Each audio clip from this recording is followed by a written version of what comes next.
नमस्कार. मन मस्तिष्की पाठशालाच्या आजच्या भागात पुन्हा एकदा नव्या ऍक्टिव्हिटीसह.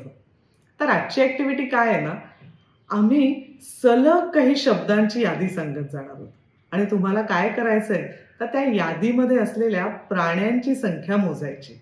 करूया सुरुवात. ओके.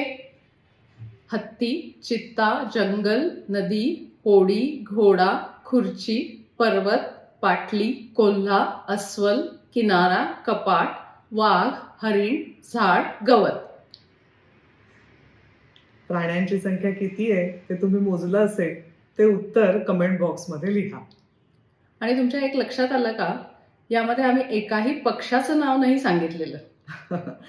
तसंच याच्यामध्ये काही फर्निचर आयटम्स होते, ते कुठले आठवत असतील तर तेही कमेंट बॉक्समध्ये लिहा.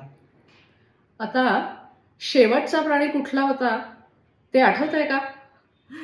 एक मिनिट, व्हिडिओ पुन्हा मागे नेऊ नका आणि हत्ती या प्राण्यानंतर लगेच सांगितलेला शब्द कुठला होता तोही आठवण्याचा प्रयत्न करा. जड जात आहे ना आठवायला? याला कारण आहे. यादी सांगायच्या आधी आम्ही तुम्हाला सांगितलं होतं की प्राण्यांची संख्या मोजा.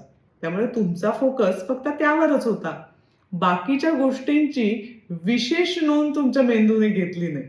आणि हेच होतं, जेव्हा फोकस कॉन्सन्ट्रेशन अगदी उत्तम असेल ना, तेव्हा इतर गोष्टींकडे अजिबात लक्ष जात नाही.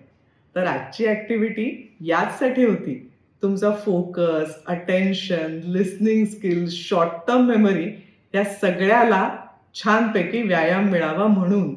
तर कशी वाटली आजची ऍक्टिव्हिटी? उद्या पुन्हा अशाच एका नवीन ऍक्टिव्हिटीसह आपण भेटणार आहोत. आनंदी राहा, निरोगी राहा.